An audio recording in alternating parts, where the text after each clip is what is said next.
What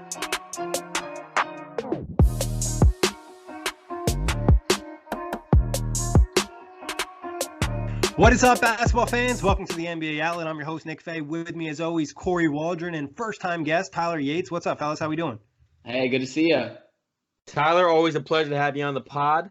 And Nick, rolling on. Rolling on with the Chicago Bulls in our NBA Outlet preview series. As always, quick reminder, you can find us on iTunes, Blog Talk Radio, OTGBasketball.com, Google Play, Dash Radio, and YouTube. Also head to DesignTree/OffTheGlass. Grab yourself some OTG merch with discount code OTG5. But before we talk about the Bulls of next season, we're going to look back at last year, 22-60, 13th in the Eastern Conference. How would you summarize last year in one emoji? I would put the hospital emoji. A lot of injuries. And the record and the performance last year. I went with the smoke emoji because this team was just like bringing smoke, whether or not there was the team mutiny they had. We had some nice offensive explosions. We had some guys getting hurt. It was just an all-around shit show, if you will, in Chicago last year. But it ended okay. I have the emoji with the guy with like the glass over his eye where I'm like taking a deeper look at the Bulls because they showed flashes last year of actually maybe being a pretty good team for this upcoming season. But then it's like question marks about, are they really going to be that good? Is LaVine going to take that jump? So I think it just kind of put the Bulls on watch last season with the play they had. But biggest positive takeaway of last year? Zach LaVine made some big shots throughout the regular season relative to their standing, obviously not meaning a whole lot, but still – in the heat of battles, him making big shots at the end of fourth quarters is always good to see because someone's got to step up to do it as they take on more of a playoff contender role. Yeah, I mean, the biggest positive takeaway was definitely this Zach LaVine becoming a really competent offensive player, stroking it from deep, being able to get to the rim, being more than just a high flyer dunker. Definitely needs to continue to work on the defensive end of the ball, but I think Zach LaVine at least showed flashes that he can be your cornerstone piece moving forward. Yeah, LaVine really popped off as a scorer, picked up the efficiency, put up some nice numbers. Obviously, didn't necessarily translate to wins, but it wasn't as much on him. And defensively, I think he just has to show effort. And also a quick shout out, I like the Otto Porter trade. I'm a big fan of Porter, and he played very well for the Bulls last year. Yeah. Biggest negative takeaway, though? I would just say the record. At some point, these guys are going to have to start winning. I just worry about the young players are going to get accustomed to losing, and you're counting on those guys to ultimately put the franchise on their backs of their effort. And if they are just in a culture of losing, I worry that will become okay with them. I think one negative I would say would be not moving a guy like Robin Lopez at the deadline to get another asset would be like a slight negative. And then just, Wendell Carter Jr. being a little bit banged up from injuries. Lauri Markkanen missed some time with injuries. Not having these guys for the full year to get further development is a slight negative. And then, even guys like Chris Dunn maybe not taking the step forward, but also he dealt with injuries. So I think a negative is just some of these young guys being banged up and not able to get maybe the most development possible. Yeah, I went with the same thing, Kory. I think injuries kind of hindered them, especially in development, and specifically for a guy like Wendell Carter, where there was a lot of hype going into the season and pretty much missing half the year. Moving on from there, talking OTG power rankings, we have the Bulls coming in at number 24. Do you guys think this is too high, too low, or fair? I think it's pretty fair. I think it's pretty safe. They obviously have the ability to go above that, but they also have demonstrated last year they have the ability to go below that as well. But I think a mild rise is a pretty fair place to put them. Yeah, I think it's fair. I can see them going a couple spots higher. I think some of the guys they brought in for veteran leadership will help push this team farther. But I think it's fair for right now. Yeah, until we see these guys take that jump, 24 is fine. There is potential probably to get closer to 20, maybe even a touch over 20 if some of the young pieces popped off, but I feel safe at 24. Now, moving on to the offseason draft-wise, they brought in Coby White. Thoughts on him? Yeah, I have been all over the board on Coby White. And I will at this point I'm a little bit higher, but I'm also just such a big fan. I don't know if you can really take my word as objective truth or an objective opinion.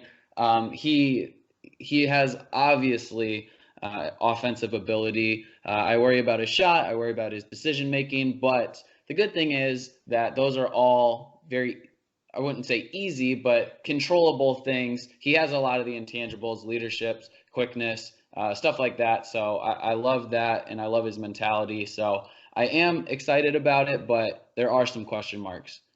I'm always happy when it's a rookie that I know something about. A lot of my friends are UNC fans, so if I wanted to hang out with my friends, I was watching a lot of UNC basketball. This is a guy who can get buckets. Averaged 16 points per game in college on 42, 35% shooting splits. Is actually the all-time is it in high school basketball has the most points scored in North Carolina history, I believe. If my one friend told me correctly. I need to fact check that probably before I drop I it. actually believe that's true. I remember reading the scouting reports. Thank God. Okay, yeah. So he's got the most points ever in high school. That's promising, as you mentioned, Tyler. This is a guy who goes out there and gets buckets. We've even seen that so far in preseason. We saw a little bit in summer league. This guy can definitely score. What is he going to give them defensively? Because as of right now, it looks like the Bulls have a ton of offensive firepower, but maybe not necessarily enough defense as of yet. And they've been looking for a guard of the future for a while. Obviously, they have Zach LaVine in there, but they're looking for a point guard. Maybe Kobe White can be that guy. There's been a lot of people who are super high on him, super low on him. But Daniel Gafford was a second-round pick. Any thoughts on him, Tyler? Yeah, I think he has a pretty high floor. Actually, like one of the higher floors of just all rookies, not even just second rounders. I think he's a rim runner. He's a guy who just doesn't get out of position too often. And I think that he, even this year, is somebody who can be a contributor. Kory, nothing on that, right? No, one rookie is my limit. Now, talking offseason trades and acquisitions, we got Thaddeus Young, Thomas Satoransky, Luke Cornett. Which player are you most excited about? I would say Satoransky. I think Thad Young is a great addition. I don't at all want to diminish my excitement about him, but I think Satoransky can take a big step. I mean, he's very long. He has the ability to shoot. I think he's going to be the guy who can take the best offensive threat in the opposing team's backcourt because of his length. And I really think that he'll be able to be a guy who leads by example, while Thad Young does a little bit more of the vocal leadership. And those two guys together coming in as far as culture and defense, I'm super excited about. But with point guard being such a tough spot and the question marks that are still lying for Kobe White and him, like any rookie, needing time to develop, I think Satoransky is going to be a great addition. So for me, I'm glad you didn't pick him. Thaddeus Young is the guy I'm excited about. Obviously, being an Indiana Pacer fan, I got to watch Thaddeus Young the last few years. He was the captain of the Pacers last year. This is just the guy that you want for your locker room. This is a nice, calming veteran presence. This is also a guy who does the little things. He hustles for loose balls. He focuses on defense. He has developed maybe not a 3-point shot you can depend on or rely on heavily, but he can at least knock down the 3-point shot. Gives you just a little bit of everything. A very good defender. He was sort of known, at least for Pacer fans, as being like the Giannis Antetokounmpo stopper. Antetokounmpo had a lot of trouble when he was matched up with Thaddeus Young, and obviously Thaddeus Young shooting 52% from the field last year is something you really like to see, and he should really help to change this Chicago Bulls culture. Yeah, both guys obviously are going to have a big impact being veterans, and Satoransky just being a solid point guard, and that's really what the Bulls have needed for quite some time. Having him and then having other offensive pieces around him, I think that's when he's at his best, when he's not necessarily the focal point, where he's more so setting up other guys. You have a Markkanen, you have a LaVine, you have a Porter, and obviously there's some relationship already with Porter. And then you mentioned Thad Young. I think every team he's played on, the fans absolutely love him for the hustle, the effort, true professional. And I think it's a guy you really needed to bring in. You needed to bring in some type of veteran that would help set the tone, because we know things in Chicago have been very shaky over the last couple of years, especially in that locker room. So having a nice guy, a nice professional like Thad Young should help change that. Mm-hmm. Now, talking players out, we got Robin Lopez, TLC, Wayne Selden, Shaq Harrison, a couple of other guys that probably played only a few games for the Bulls. But any guys you think they're really going to miss or you wish they could have kept? I really like Rolo. I like Robin Lopez a lot. He he plays a very not visually appealing game of basketball, but he really does get the job done. He always played hard, And now for some of our preseason games, we've had Felicio start, which is just like the worst sentence I could possibly say during this podcast. And I worry about who we're going to put there, but obviously, you know, Wendell is going to be great. And I do worry about his health, but, you know, if he is able to stay healthy, that will be great. But the depth at that position is no fun. Yeah. For me, you don't really miss anybody, but I think you would have to miss Robin Lopez for the fact that he's just the most established center they would have had on this roster. But obviously, with the youth movement, it's okay losing him. But even still, you know, having him as maybe a backup center just for the fact of kind of mentoring along these young guys would have been beneficial. But again, Robin Lopez, I think his mind was on trying to compete and actually win more basketball games. Mm-hmm. I agree. I think obviously you would love to have Lopez back, but I don't think he wanted to be back, like Kory mentioned, going to a contender in Milwaukee and playing with his twin, which is pretty cool, but that's for another podcast. Talking about the team in general, what's the biggest X factor for the Bulls as a team next season? And it can't be one specific player or health. Yeah, well, it's really got to be Jim Boylan. Is the locker room going to get behind him? Is he? I mean, the one thing I will say that I'm super excited about has been the ball movement of the preseason. When the starting roster are just at least people you know are going to be a big part in the playing time for the Bulls this year. The ball movement has been very good, and that's encouraging for me to see because ball movement was not something, certainly not a strength of ours. We were low in assists last year, and I think getting the ball moving around and not just kind of like giving it to Zach LaVine and just really hoping that he does something cool. So Jim Boylan obviously would be the driving force of that resurgence in ball movement. So I would say just the philosophy that he will implement into a modern NBA. You're right. They were 27th in the league last year with assists, with 21.9 per game. My biggest X factor is defense. Obviously, the Chicago Bulls team can definitely score some points. We've seen some of that in flashes last year. Even though their offensive rating wasn't great last year, they definitely did still show flashes that they can score points, more so in the later part of the season. But defense is going to be a big question mark for me. Can this team get some defensive stops? Can they limit teams? They were 25th in defensive rating last year. They gave up 113 points per game. Can this team form a more defensive identity in which they're not just getting into these shootouts with other teams? Yeah, I think defense is going to be important, and then obviously getting offensive consistency. And I think that's related to the point guard play. And I think if the point guard play can take a jump this year, it'll help unlock a lot of these young guys and the offensive talents they do have. Now, what's the starting lineup going to be on opening night? I think 4 positions are pretty easily established with LaVine, Otto Porter, Lauri Markkanen, and Wendell Carter Jr. I have Satoransky starting at point guard. I think the cap or his salary would probably indicate that as well. Obviously, you can't choose how much you can pay Coby White, but I still think that he's going to be the starter for a majority of the season, if not the whole season, injury dependent. But I think Satoransky will be the guy at point guard. That's my same starting 5 as well. But I think at some point this season, we definitely see Coby White get that nod. Yeah, I'm going with the same one as you guys. I think Satoransky might be able to hold him off. Obviously, if Coby White really comes onto the scene, he could start. But I think Satoransky is just a very nice complementary fit starter. You know, the other guys can play better. You don't need him to do a ton and just play his game. I like him there. Who's the player to watch, though, for the Bulls? I think it will be Lauri. I really wanted to say Zach LaVine. He's kind of the easy answer, but I think there's a decent, maybe not a decent chance. I think there's a chance that he's an all-star, probably a little bit better of a chance than Lauri. But I just think with Lauri not having this a full season with no time restrictions and just unleashing and kind of having a little bit more optimism in the locker room, at least I would hope so. I think he'll probably be the player to watch. So I'm going with just a different choice. I'm going with Otto Porter Jr. Oh, I wanted to go with that. Well, you go with him then, because I have 2. So you go with him, because I didn't think anyone was going to pick him.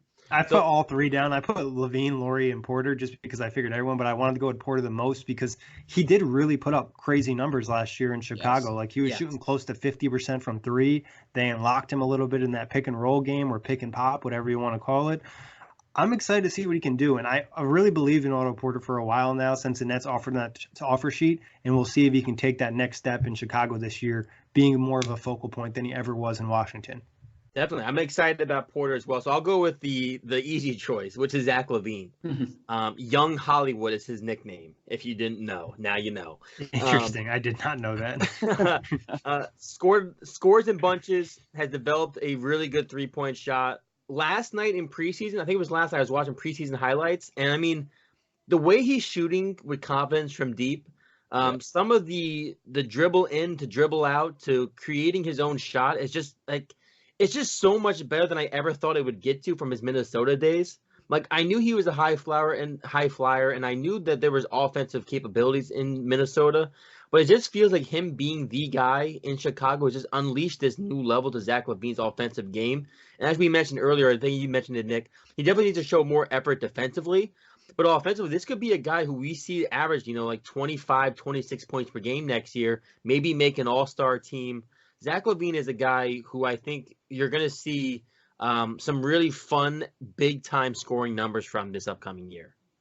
And one thing Levine's really developed in his game, and he's taking advantage of his athleticism, almost floating around the rim to an extent to finish inside. And it's extremely difficult because there's not many guys that can jump higher than him in the NBA, even coming off a torn ACL from a couple of years ago. Yeah. A lot of young players that we'll be watching for Chicago, and we didn't even mention a guy like Chris Dunn, who's kind of been all over the place for them, dealing with injuries, had good moments, had bad moments. So there's a lot of young pieces in Chicago, but worst case scenario for the team. Basically a repeat of last year. With that obviously being record, but I think the absolute worst case scenario is if you see some of these franchise guys struggling with health again, that is really setting a scary tone for the future. I think worst case scenario again, he's probably under 30 wins. Maybe we don't see as much cohesion from these new guys coming in and some of these young guys, maybe injury strike again, but it's this team not really taking that jump forward as we're kind of anticipating. Yeah, you guys are spot on. Say pretty much same thing as last year, under 30 wins, guys aren't healthy or they don't take that jump, or it's just pretty much an inconsistent season where there's nights are good offensively and then they're just pretty much bad defensively all year. But best case scenario. Best case scenario, I would put them at 8th seed. Best case scenario, making the playoffs. I think it's a hard ask when I think some borderline teams in the East are going to make strides, including the Atlanta Hawks. They're a team that was already ahead of us, and I feel like they're just going to continue to get better, and they had great draft additions. Even the Pistons bringing in some guys, the Magic, all these like borderline teams are either bringing back the same team or the same team with one or two more pieces. So it's tough to see them there, but I think there is a possibility of making the playoffs, and I really wouldn't see much more than an 8th seed being possible. Yeah, I think best case scenario for the Chicago Bulls would be making the playoffs. They get hot. Sometimes we've seen teams, at 500 make the 8th seed. I don't think that's going to be the case this year, but I think best case scenario would be the Chicago Bulls sneaking into the playoffs. Agreed. I think 8th seed is the best case, and that's with a lot of guys just taking that jump, and then maybe you get lucky and one of these other teams get hit with the injury bug, and now a spot opens up, or just chemistry is really bad. But like you said, Tyler, there's just some teams that you'd rather go with in the East in terms of making the playoffs. But actual prediction, and where do they finish in the division? In the division, I would have them 4th, unfortunately. I don't see – they're obviously not getting ahead the Bucks or the Pacers. And I don't see them getting ahead the Pistons either, just with Blake Griffin, all-star level, Andre Drummond, adding Derrick Rose, who played so well last year. I was so happy to see that, obviously, as a Chicago fan, and with him kind of being one of the more sad stories in the NBA currently and really in modern history, from going youngest MVP to obviously the injuries that he's had. But we will be ahead of the Cavs. I'm optimistic. I hope so. Not much of a positive to reflect on, but yeah, most likely will be in that 4th spot in the division. I have them finishing 4th in the division as well. I have them winning 30 games, which is an 8-game improvement from last year.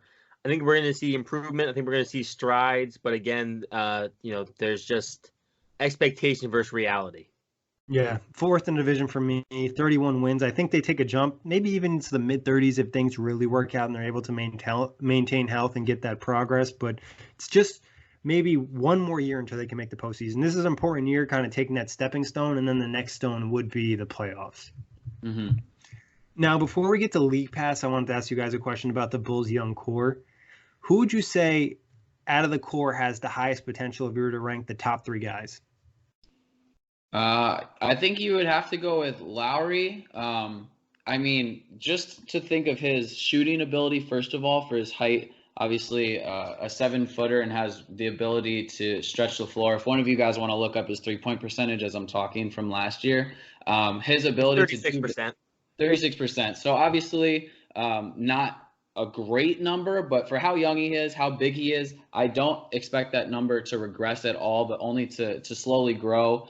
And to grow with more volume, which is another good sign. So I think with his ability to stretch the floor and just seeing him, you wouldn't expect kind of watching his game for him to be as muscular as he is, but I think he's continuing to put on weight and continuing to get stronger, making him more of a threat in the post. And obviously you see highlights of him dunking on Nikola Vucevic last year, and he really does have the ability to do it all if he can grow in his defense. I just think for his size and for the skills he's already demonstrated, for those things to grow to their ceiling, he would have to be the best possible player out of the young core. Yeah, I think Lauri Markkanen would be the top on my list, with Zach LaVine being a close second. And then probably somewhere between Wendell Carter and Kobe White being tied for like the 3rd highest. I think I was spot on when Lauri Markkanen was coming out of college. I just saw the versatility, kind of like a little bit of a Kristaps Porzingis to his game, where he can do a little bit of inside out. Obviously, averaging 18 and 9 last year, you like to see that. Need to see some strides defensively. The shooting numbers, I'm okay with, as you mentioned, Tyler.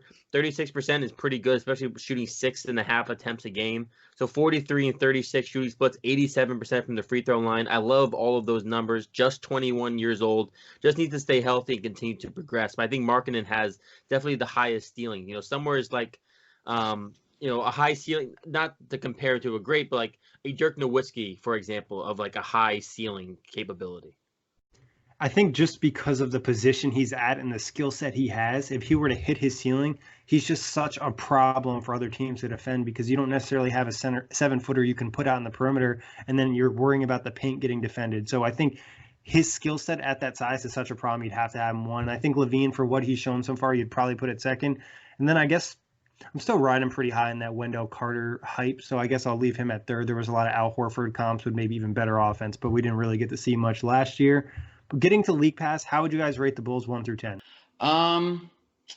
Because of their potential, I would say an 8.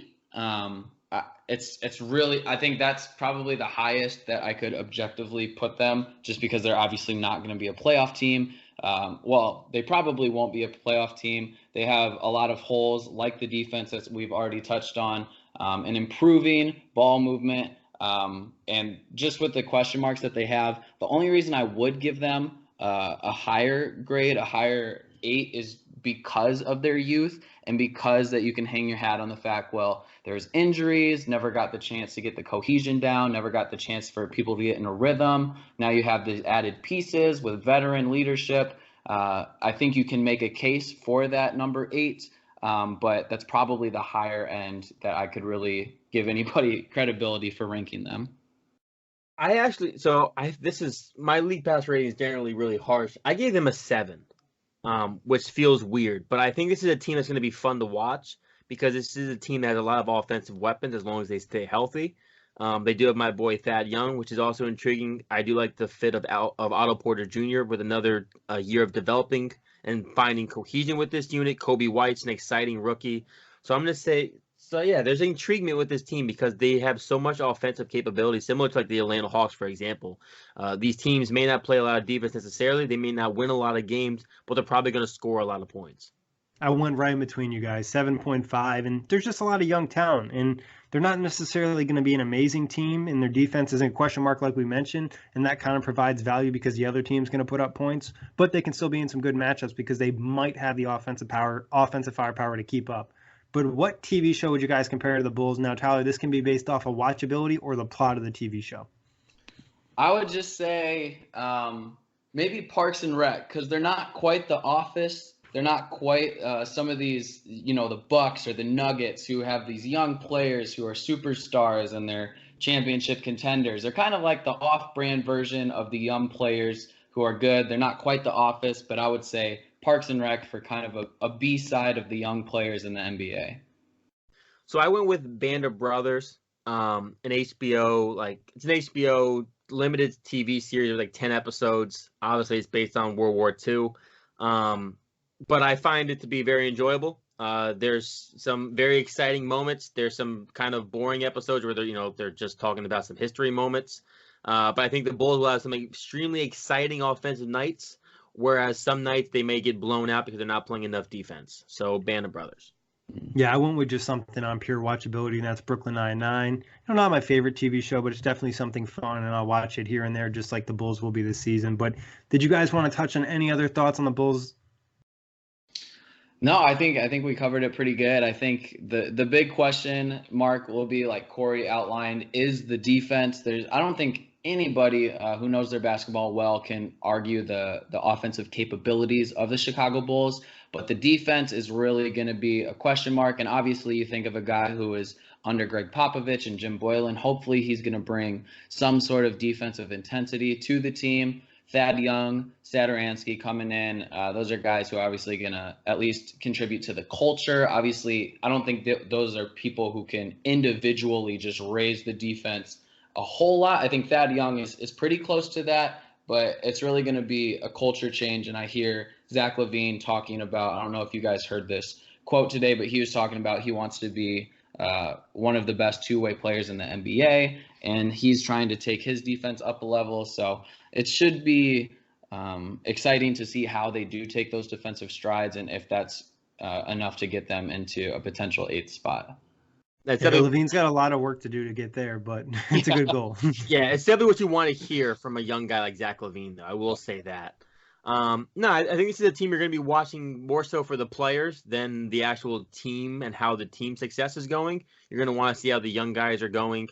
Maybe even a team that you lean on some nights in FanDuel if you're into fantasy basketball. I think this team has the potential, as we mentioned, to have a lot of big offensive nights.